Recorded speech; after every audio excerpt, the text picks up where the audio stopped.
आज हम लोग डिस्कस करते हैं कि सिट्रिक एसिड साइकिल को समटाइम एम्फीबोलिक पाथवे भी कहा जाता है और ये एम्फीबोलिक पाथवे एक्चुअली है क्या है और सिट्रिक एसिड साइकिल या टीसीए साइकिल को एम्फीबोलिक पाथवे क्यों कहा जाता है।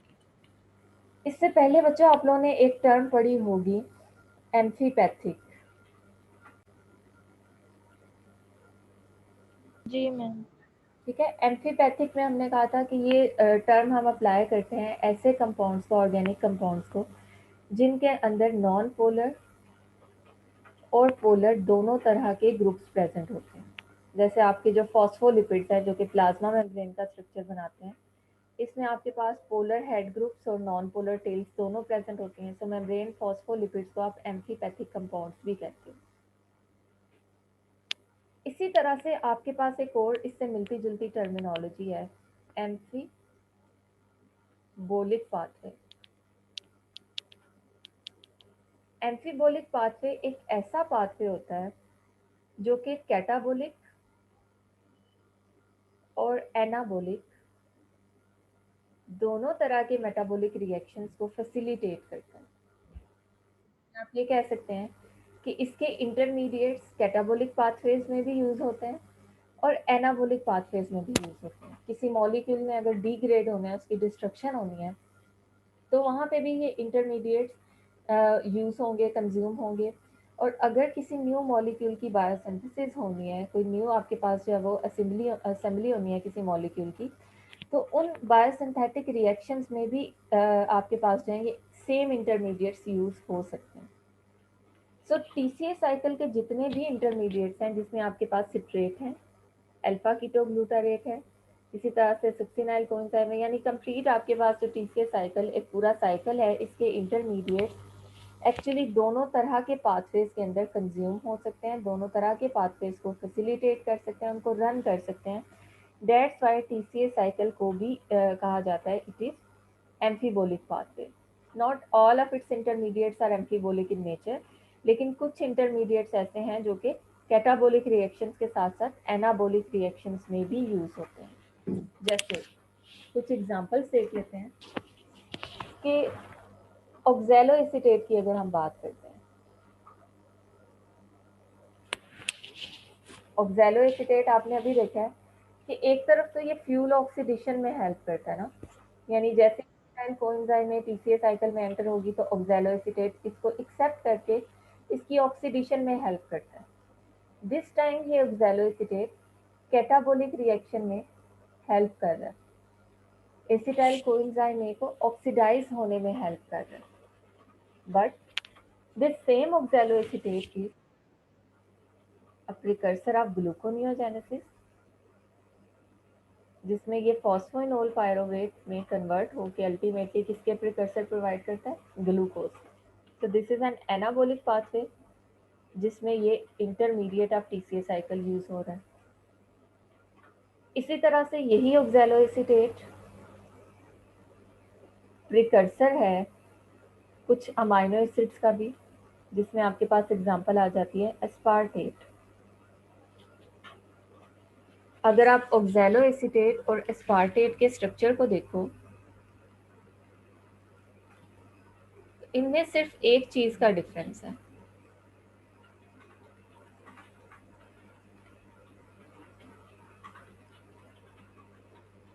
ठीक है, ये आपके पास ऑक्सैलो एसीटेट का स्ट्रक्चर है, 4 carbon intermediate of TCA cycle, और ये आपके पास सपोज है एस्पार्टिक एसिड जिसमें ये अल्फा कार्बन एटम है, जिसमें एक तरफ आपके पास कार्बोक्सिलिक एसिड ग्रुप है, हाइड्रोजन है, अमाइनो ग्रुप है, और इसी अल्फा कार्बन एटम के साथ आपके पास साइड चेन है। बस साइड चेन के अंदर आपके पास यहाँ पे कार्बोक्सी मिथाइल ग्रुप है, दिस वन। सो अगर आप यहाँ पे एस्पार्टेट और अल्फा ऑक्सैलो एसीटेट का स्ट्रक्चर देखो तो सिर्फ एक कार्बन के अराउंड आपको यहाँ पे डिफरेंस नजर आ रहा है, दिस वन। यहाँ पे आपके पास एक कीटो ग्रुप है और यहाँ पे इस कार्बन पे आपके पास कौन सा ग्रुप है, अमाइनो ग्रुप। बाकी तो आपके पास तीनों कार्बन से पोजीशन पे जो है वो सेम ग्रुप्स प्रेजेंट है। सो आपके पास कुछ ऐसे एंजाइम्स प्रेजेंट होते हैं जो कि अगर इस तरह से कीटो और अमाइनो ग्रुप का डिफरेंस हो किसी भी दो स्ट्रक्चर्स के दरमियान और बाकी पूरा स्ट्रक्चर सेम हो, तो वो ट्रांसफर करवा देते हैं इन ग्रुप्स को। आपके पास जो है वो अमाइनो ग्रुप किसी दूसरे सोर्स से अगर ऑक्सैलो एसीटेट के स्ट्रक्चर में ऐड हो जाता है, तो इट मीन्स कि ये ऑक्सैलो एसीटेट किस में कन्वर्ट हो सकता है, एस्पार्टेट में कन्वर्ट हो सकता है। सो आपके पास सिंपली एक अमाइनेशन रिएक्शन के थ्रू ऑक्सैलो एसीटेट एस्पार्टेट में कन्वर्ट हो सकता है। इट मीन्स कि oxalo acetate is a precursor of amino acid aspartate. ठीक है। इसी तरह से अगर एक और intermediate of TCA cycle which is alpha ketoglutarate, इसके स्ट्रक्चर को आप कंपेयर करो विद ग्लूटामेट।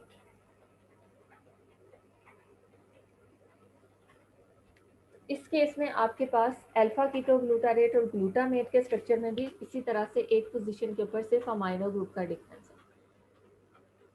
यहाँ पे भी आपके पास अल्फा कीटोग्लूटारेट जो है वो स्टार्टिंग मटेरियल या प्रिकर्सर के तौर पे एक्ट कर सकता है फॉर ग्लूटामेट। हम यहाँ पे इस चीज़ को कंक्लूड कर रहे हैं कि कैटाबोलिक रिएक्शंस में तो हमने इस साइकिल के इंटरमीडिएट्स का रोल देखा है, बट इस साइकिल के कुछ इंटरमीडिएट्स ऐसे भी हैं जो कि एनाबोलिक रिएक्शन या बायोसिंथेटिक रिएक्शंस में भी यूज हो सकते हैं, जिसमें अगर आप एक ले लो, फॉर एग्जांपल यहाँ से सिट्रेट से अगर हम स्टार्ट करते हैं, तो सिट्रेट आपके पास जो है वो फैटी एसिड या स्टीरोल्स की बायोसिंथेसिस में यूज हो सकता है।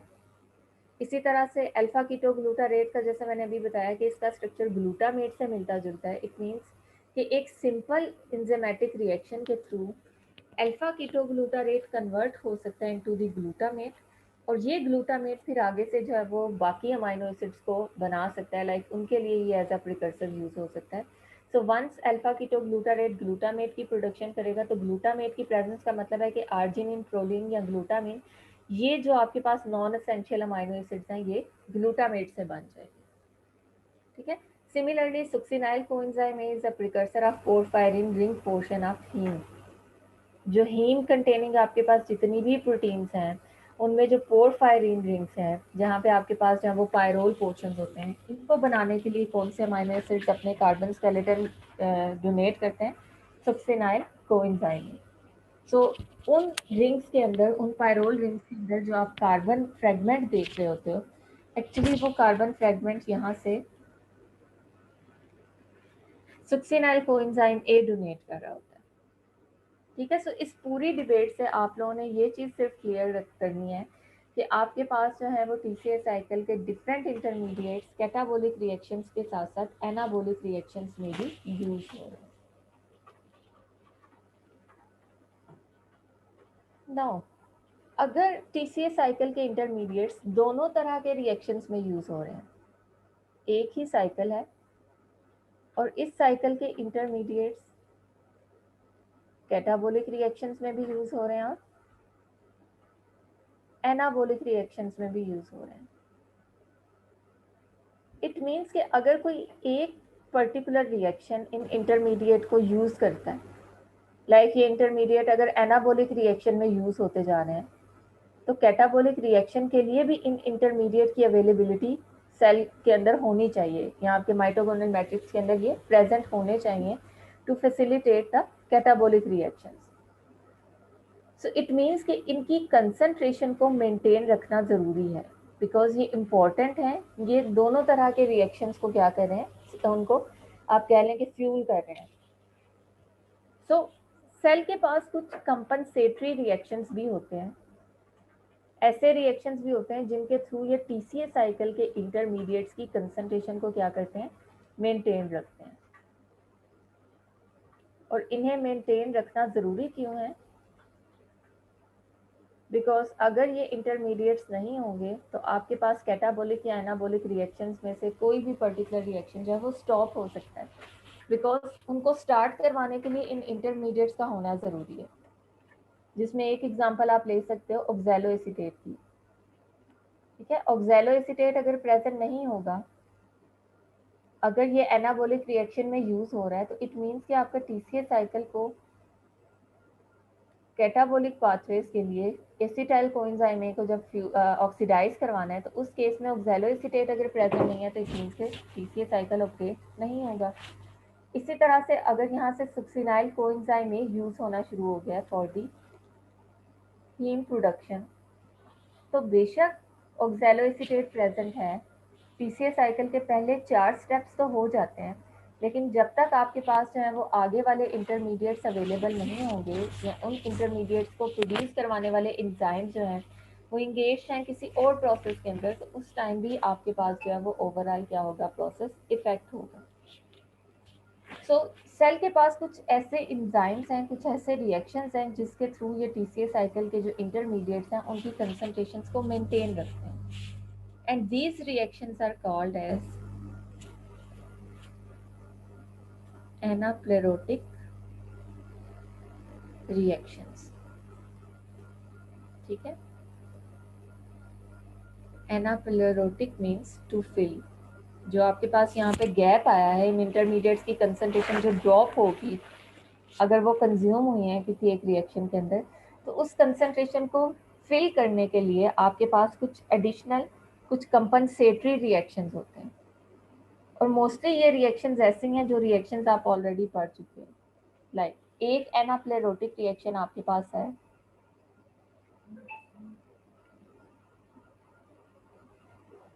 पायरोवेट की carboxylation in the presence of ATP, and this reaction is catalyzed by enzyme pyruvate carboxylase।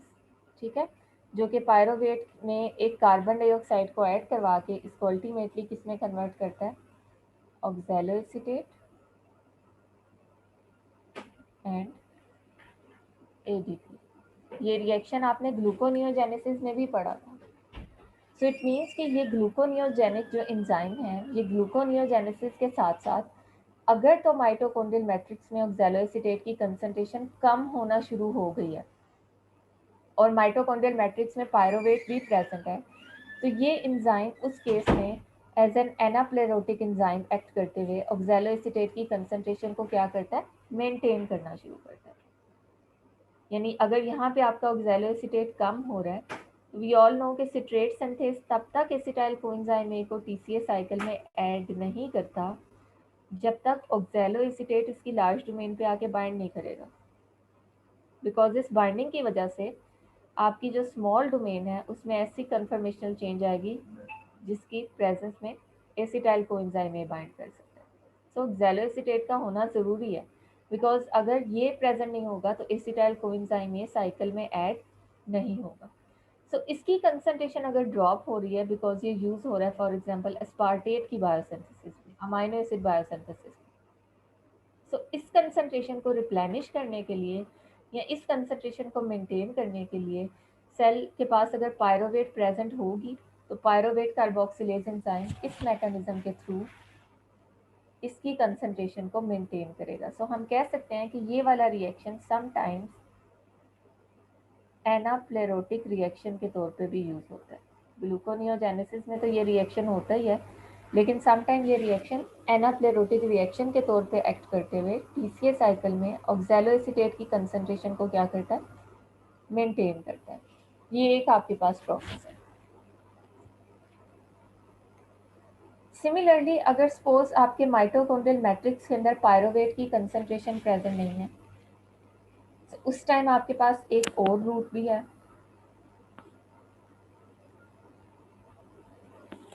इस रूट में आपके पास फॉस्फोइनोल पायरोवेट यूज होगा।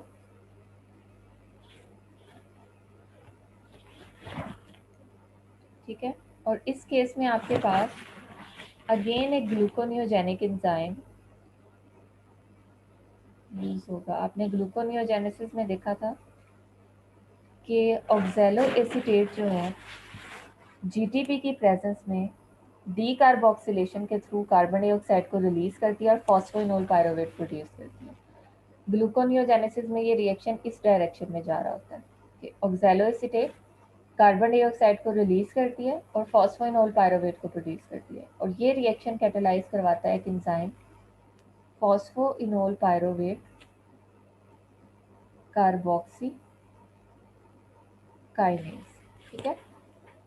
सो उसी तरह से अगर ऑक्सैलोएसीटेट की कंसंट्रेशन आपके सेल्स में कम है तो उस कंसंट्रेशन को रीस्टोर करने के लिए, उसको वापस जो है वो मेंटेन करने के लिए आपके पास अगर पायरोवेट प्रेजेंट नहीं है तो इस टाइम फॉस्फोइनोल पायरोवेट की कार्बोक्सिलेशन होगी, यानी ये रिएक्शन रिवर्स होगा और जो फॉस्फोइनोल कार्बोक्सीकाइनेज है ये ऑक्सैलोएसीटेट की कंसंट्रेशन को रिप्लेनिश करेगी।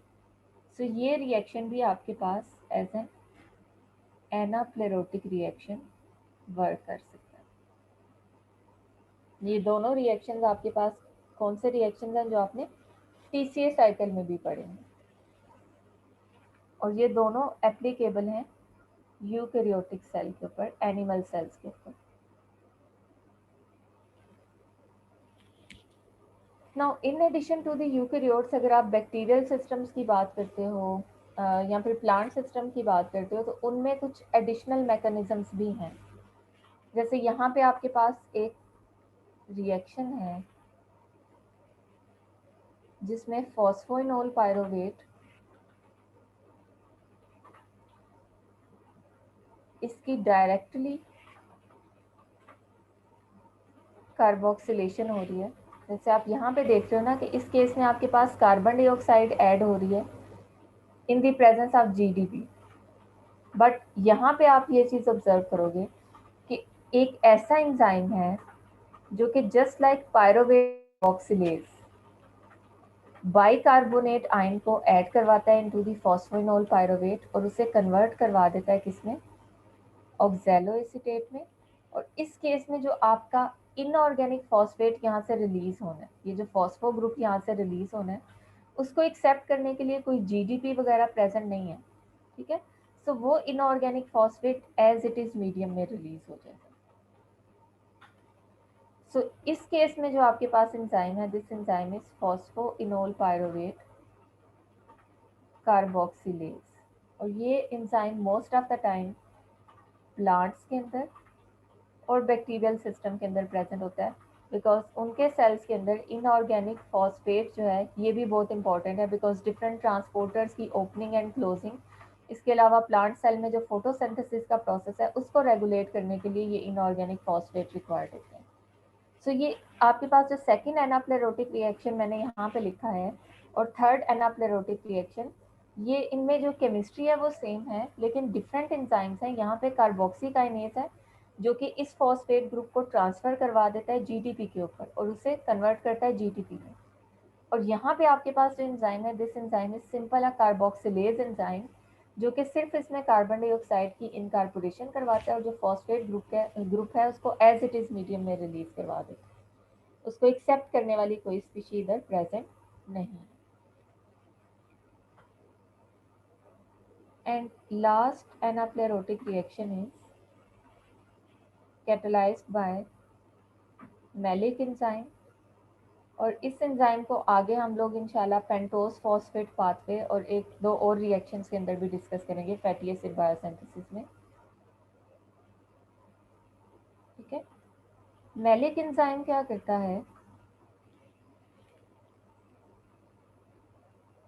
दिस एंजाइम इज रिस्पॉन्सिबल कि ये पायरोवेट को कन्वर्ट करता है इनटू दी मैलेट, यानी पायरोवेट की कार्बोक्सिलेशन करवाता है by using an NADPH molecule और उसको कन्वर्ट करवा देता है इनटू दी मैलेट। यानी इससे पहले आपने देखा है कि आपका पायरोवेट उसमें जब कार्बन डाइऑक्साइड की इनकार्पोरेशन होती है तो वो ऑक्सैलोएसीटेट में कन्वर्ट होता है। लाइक आप यहाँ पे अगर देखें कि पायरोवेट की कार्बोक्सिलेशन हो रही है और ये किस में कन्वर्ट हो जाता है, ऑक्सैलोएसीटेट, और इस कार्बोक्सिलेशन के लिए आपको एटीपी की जरूरत पड़ती है।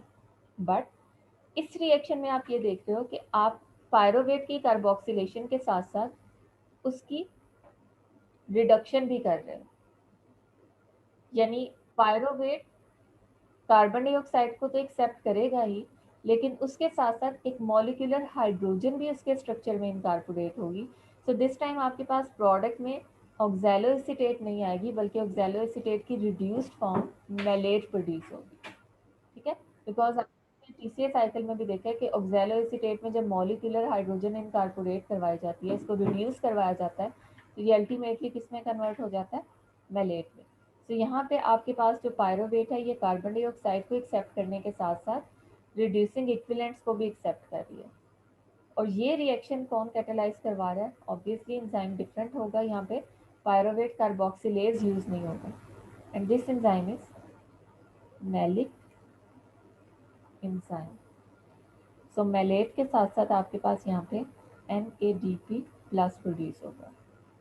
फैटी एसिड बायोसिंथेसिस और जो बाकी रिएक्शन है वहाँ पे आपके पास ये रिएक्शन ऑपोजिट डायरेक्शन में जाता है, जहाँ पे मैलेट जो है वो पायरोवेट में कन्वर्ट होता है और NADPH की कंसंट्रेशन को इंक्रीज करता है। लेकिन यहाँ पे एनाप्लेरोटिक रिएक्शंस में अगर आप देखें तो इस केस में इस एंजाइम का जो सोल फंक्शन है या सोल पर्पस क्या है कि इसने टीसीए साइकिल के एक इंटरमीडिएट की कंसंट्रेशन को रिप्लेनिश करना है। ठीक है, तो इस केस में आपका जो रिएक्शन है वो इस डायरेक्शन में मूव करता है, जिसमें एक्सेस ऑफ पायरोवेट इसकी कार्बोक्सिलेशन के बाद ये carboxylation as well as reduction के बाद किसमें कन्वर्ट हो जाती है? Into the malate. ठीक है, so these are the 4 different types of anaplerotic reactions जो कि आपके पास डिफरेंट ऑर्गेनिजम्स और इवन डिफरेंट जो टिश्यूज हैं, डिफरेंट सेल्स, उनके अंदर डिस्ट्रीब्यूटेड हैं।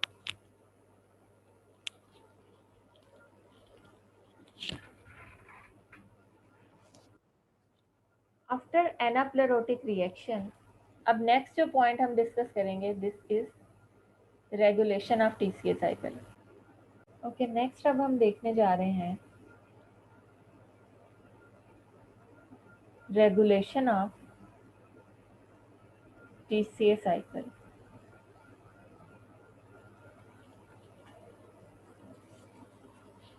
ओके, टीसीए साइकिल की जो रेगुलेशन है, आल्दो ये मल्टीपल स्टेप्स के ऊपर पॉसिबल है, बट जो सबसे ज़्यादा जो की रेगुलेटरी एंजाइम है जो कि इस साइकिल की एंड आप कह लें एंड प्रोडक्ट को कंट्रोल करता है, this enzyme is PDH complex.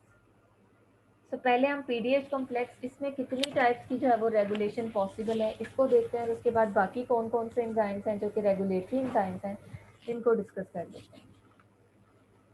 So main enzyme जो कि एक रेगुलेटरी एंजाइम है, this is pyruvate dehydrogenase complex और दी पीडीएच कॉम्प्लेक्स। और इस पीडीएच कॉम्प्लेक्स के अंदर आपके पास फर्दर 2 टाइप्स की रेगुलेशन जो है वो पॉसिबल है। एक रेगुलेशन तो आपके पास एलोस्टेरिक रेगुलेशन होगी, ठीक है, और एलोस्टेरिक रेगुलेशन में आपको पता है कि एंजाइम में एक्टिव साइट के अलावा एक और साइट प्रेजेंट होती है जहाँ पे आके डिफरेंट मॉडुलेटर्स बाइंड करते हैं। ठीक है, सो सपोज ये आपके पास एलोस्टेरिक साइट है, सो डिफरेंट मॉडुलेटर्स आके बाइंड करते हैं और ये एंजाइम और सबस्ट्रेट के दरमियान जो इंटरेक्शन है इसको डिफरेंटली इफेक्ट करते हैं। अगर आपके पास यहाँ पे मॉडुलेटर पॉजिटिव मॉडुलेटर है तो इसका मतलब है इसकी प्रेजेंस में एंजाइम और सबस्ट्रेट की इंटरेक्शंस आइडियल इंटरेक्शंस होंगी और प्रोडक्ट फॉर्मेशन का रेट ज़्यादा होगा। इस मॉडुलेटर को आप कहते हो this is actually an activator. और इसी तरह से अगर आपके पास कोई ऐसा मॉडुलेटर है जो कि नेगेटिवली इफेक्ट करता है एंजाइम सबस्ट्रेट इंटरेक्शंस को, यानी ये जब एलोस्टेरिक साइट पे बाइंड करेगा तो एंजाइम सबस्ट्रेट इंटरेक्शन है ये पुअर हो जाएंगे, सो प्रोडक्ट फॉर्मेशन का रेट भी कम हो जाएगा। सो इस तरह के मॉडुलेटर को आप कहते हो कि ये इनहिबिटर है। एक तो ये आपके पास मैकेनिज्म है एलोस्टेरिक रेगुलेशन, और दूसरा जो मैकेनिज्म आपने यहाँ पे ऑब्जर्व करना है पीडीएच कॉम्प्लेक्स को रेगुलेट करने वाला, दिस इज कोवलेंट मॉडिफिकेशन। और कोवलेंट मॉडिफिकेशन में क्या है कि आपके पास ये जो एंजाइम है इसमें एलोस्टेरिक साइट ये यूज़ नहीं हो रही, बल्कि एंजाइम के ऊपर कोई ग्रुप आके अटैच होता है, कोवलेंटली अटैच होता है। वो किसी भी किस्म का ग्रुप हो सकता है, जैसे फॉस्फेट ग्रुप हो सकता है, एडिनाइल ग्रुप हो सकता है, ठीक है, ग्लाइकोसाइल ग्रुप हो सकता है। ये ग्रुप जब यहाँ पे एंजाइम के ऊपर आके अटैच होता है तो 2 पॉसिबिलिटी है, या तो इस ग्रुप की अटैचमेंट के बाद एंजाइम एक्टिव हो जाता है, और या इस ग्रुप की अटैचमेंट के बाद एंजाइम इनहिबिट हो जाता है। ये डिपेंड करता है कि जैसे ये ग्रुप अटैच हुआ, उस ग्रुप की अटैचमेंट के बाद एंजाइम की जो एक्टिव साइट है उसकी शेप में किस किस्म का चेंज आता है। अगर तो वो सबस्ट्रेट के लिए ज़्यादा कंपैटिबल बन जाती है तो इट मीन्स कि इस ग्रुप की प्रेजेंस में आपका एंजाइम एक्टिव रहेगा, और जैसे ये ग्रुप रिलीज होगा एंजाइम इनहिबिट हो जाएगा। इसी तरह से अगर इस ग्रुप की प्रेजेंस में आपकी एक्टिव साइट की शेप जो है वो डिस्टॉर्ट हो जाती है, तो जैसे ही ये ग्रुप अटैच होगा एंजाइम इनहिबिट हो जाएगा, और इस ग्रुप की एब्सेंस में एंजाइम जो है वो अपनी मैक्सिमम एक्टिविटी शो करेगा। तो ये दो तरह के ऐसे मैकेनिज्म्स हैं, दो तरह की ऐसी स्ट्रेटजीज हैं जो कि पीडीएच कॉम्प्लेक्स के कि आप कह लें उसके रिएक्शन को क्या करती हैं, रेगुलेट करती हैं। यहाँ पे मैं एलोस्टेरिक रेगुलेशन में कुछ मॉडुलेटर्स आप लोगों के सामने डिस्कस करती हूँ। एक चीज आप यहाँ पे देखोगे, इधर आप ऑब्जर्व कर रहे हो कि ये जो एंजाइम है पीडीएच कॉम्प्लेक्स, ये कुछ मॉलिक्यूल्स की प्रेजेंस में इनहिबिट हो रहा है। यहाँ पे मैं इनको नेगेटिव मॉडुलेटर्स लिख देती हूँ। ATP,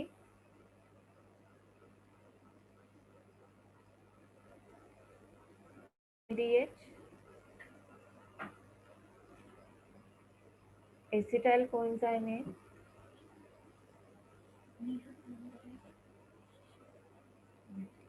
acetyl coenzyme A and finally fatty acid.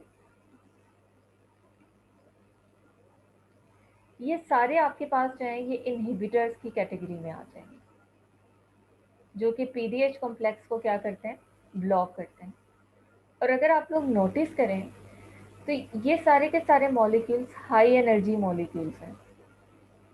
यानी अगर सेल के पास काफ़ी सारी एनर्जी है, लार्ज अमाउंट में एटीपी प्रेजेंट है, लार्ज अमाउंट में एनएडीएच है, तो इसका मतलब है कि ऑलरेडी काफ़ी सारा जो है वो टीसीए साइकिल ऑपरेट होकर एनएडीएच प्रोड्यूस हो चुका है।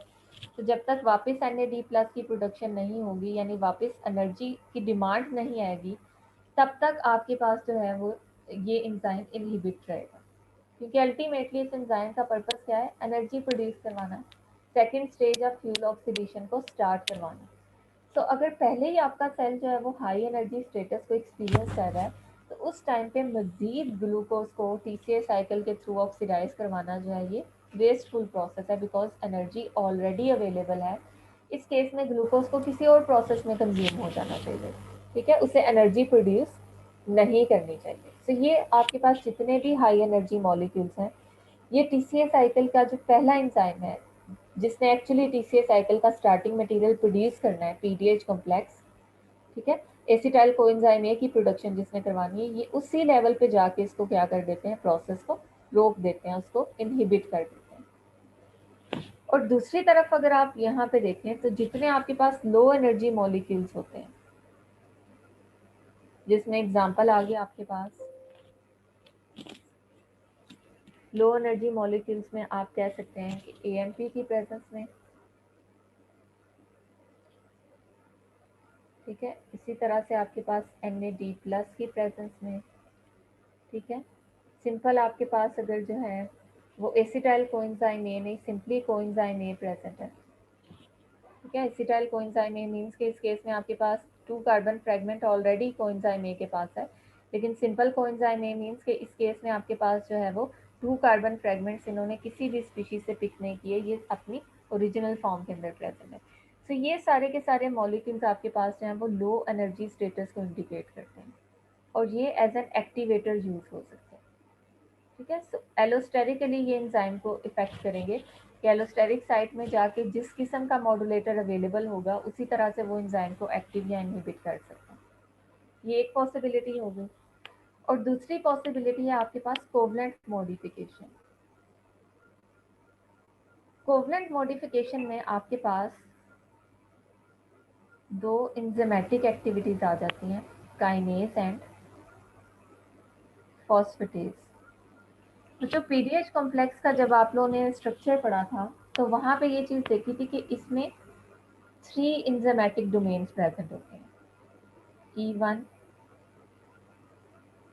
E2 एंड E3, ठीक है, जिसमें से ये एक डीहाइड्रोजिनेज है, पायरोवेट डीहाइड्रोजिनेज, ये ट्रांस एसिटाइलेज है, डाईहाइड्रोलिपोइल ट्रांस एसिटाइलेज, और ये भी एक डीहाइड्रोजनेज बनेगी। अब इस पीडीएच कॉम्प्लेक्स में इन 3 एंजाइमेटिक डोमेन्स के साथ साथ कुछ रेगुलेटरी प्रोटीन्स भी प्रेजेंट होती हैं। यानी इस कॉम्प्लेक्स एंजाइम के साथ, ये एंजाइमेटिक कॉम्प्लेक्स है ना, इस कॉम्प्लेक्स के साथ आपके पास कुछ रेगुलेटरी प्रोटीन्स भी प्रेजेंट होती हैं। जैसे ये सपोज एक प्रोटीन है जिसका नेम क्या है, काइनेस, और यहाँ पे आपके पास सपोज सेकंड प्रोटीन है जिसका नेम क्या है, फॉस्फेटेज। और इन्हें मैं रेगुलेटरी प्रोटीन्स इसलिए कह रही हूँ बिकॉज ये डिसाइड करेंगी कि आपका एंजाइम इस टाइम पे एक्टिव होना चाहिए या इनहिबिट होना चाहिए।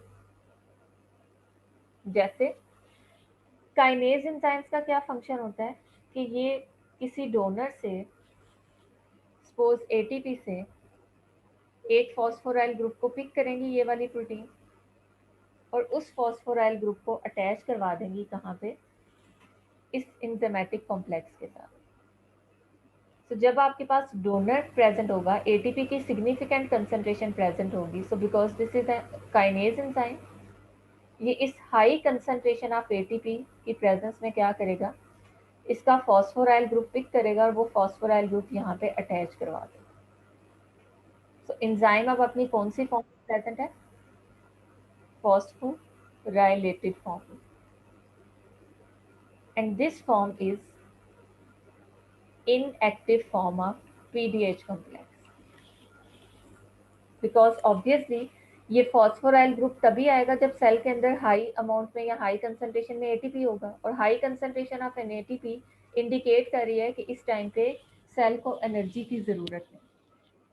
सो हाई एनर्जी कंडीशंस में, हाई कंसंट्रेशन ऑफ एटीपी की प्रेजेंस में एंजाइम हमेशा क्या रहेगा, फॉस्फोराइलेटेड रहेगा, यानी इनएक्टिव रहेगा। लेकिन जैसे ही सेल के अंदर एटीपी की कंसंट्रेशन ड्रॉप होना शुरू हो जाएगी, तो इस केस में ये फॉस्फेटेज एंजाइम यहाँ पे लगे फॉस्फेट ग्रुप को रिलीज करवा देगा। ठीक है, इट मीन्स कि इस फॉस्फेटेज एंजाइम ने लो कंसंट्रेशन ऑफ एटीपी में एक्टिव होना है, और यहाँ पे जो अटैच फॉस्फेट ग्रुप है उसको डीअटैच करवा देना, और एंजाइम को किस फॉर्म में लेके आना है, डीफॉस्फोराइलेटेड फॉर्म में। And this dephosphorylated form is an active form of enzyme, जिस केस में यहाँ पे एसिटाइल कोएंजाइम में आके फर्दर प्रोसेस हो सकता है, बिकॉज अब सेल को एनर्जी की ज़रूरत है। सो वो क्या करेगा, एसिटाइल कोएंजाइम ए को प्रोसेस करना शुरू कर देगा। सो ये जो दो रेगुलेटरी प्रोटीन्स हैं जो कि एंजाइम को कोवलेंटली मॉड्यूलेट करती हैं, ये एक्चुअली पीडीएच कॉम्प्लेक्स के साथ प्रेजेंट होती हैं, उसके कॉम्प्लेक्स स्ट्रक्चर का ये पार्ट है। ओके, इसके अलावा आपके पास मल्टीपल एंजाइम्स ऐसे हैं टीसीए साइकिल के जो कि फीडबैक रेगुलेशन के मैकेनिज्म पे जो है वो वर्क करते हैं। लाइक अगर तो इनकी प्रोडक्ट की कंसंट्रेशन ज़्यादा है, अगर प्रोडक्ट जो है वो सिग्निफिकेंट अमाउंट में अवेलेबल है, जैसे मोस्ट ऑफ द टाइम जो एंड प्रोडक्ट है वो एटीपी है, आप देखते हैं कि एटीपी, इसी तरह से जितने हाई एनर्जी मॉलिक्यूल्स हैं, या इवन अगर टीसीए साइकिल का कोई इंटरमीडिएट भी जो है वो सेल के अंदर एक्यूमुलेट होना शुरू हो गया है, तो उस केस में भी ये एंजाइम क्या हो जाते हैं, इनहिबिट हो जाते हैं। So high energy molecule as well as intermediates की जो एक्यूमुलेशन है, ये दोनों फैक्टर्स क्या करती हैं, ये टीसीए साइकिल के डिफरेंट एंजाइम्स को क्या कर सकती हैं, उनको नेगेटिवली इफेक्ट कर सकती हैं। और दूसरी तरफ आप देखते हैं कि लो एनर्जी मॉलिक्यूल जिसमें most of the time ADP है, ये इन एंजाइम्स को क्या कर सकता है, एक्टिव कर सकता है। अब इन हाई और लो एनर्जी मॉलिक्यूल्स की तो समझ आ रही है, बट आपने इन सब रेगुलेटरी एंजाइम्स में तकरीबन जितने भी एंजाइम्स यहाँ पे दिखाए गए हैं, वहाँ पे कैल्शियम की इन्वॉल्वमेंट भी आप देख रहे हो कि हाई कंसंट्रेशन ऑफ कैल्शियम भी टीसीए साइकिल के एंजाइम्स को एक्टिवेट करती है। कैल्शियम का क्या रोल हो सकता है बच्चों?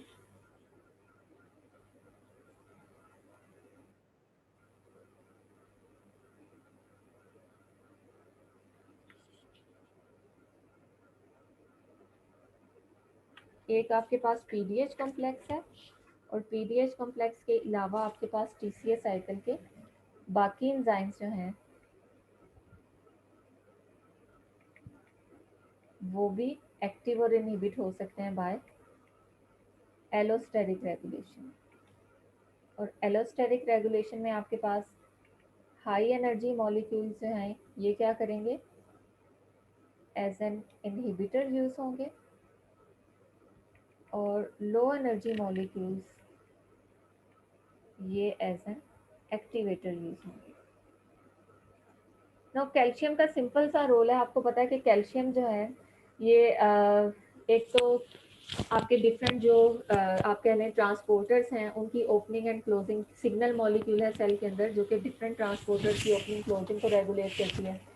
सेल के अंदर जो contraction and relaxation of muscle है उस प्रोसेस को रेगुलेट करती है। सो कैल्शियम एक ऐसा आप कह लें एक ऐसा सिग्नल है जो कि एनर्जी डिपेंडेंट पाथवेज को हाईलाइट कर रहा होता है, यानी जितना आपके पास जो है वो कैल्शियम प्रेजेंट होगा इट मीन्स कि उतनी एनर्जी की भी जरूरत है, बिकॉज नॉर्मली तो कैल्शियम इनसाइड द सेल सिक्विस्टर होता है, एंडोप्लाज्मिक रेटिकुलम के अंदर प्रेजेंट होता है, लेकिन ये सेल से बाहर तभी आता है जब इसे कोई अपना फंक्शन परफॉर्म करना होता है, और उस फंक्शन को अकम्प्लिश करने के लिए इसे एटीपी की जरूरत होती है।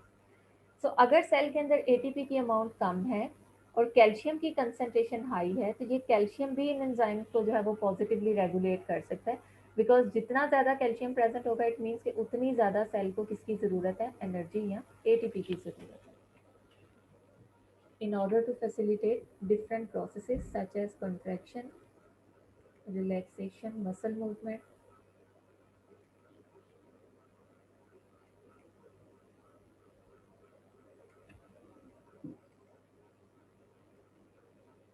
Signal transduction and many other pathways.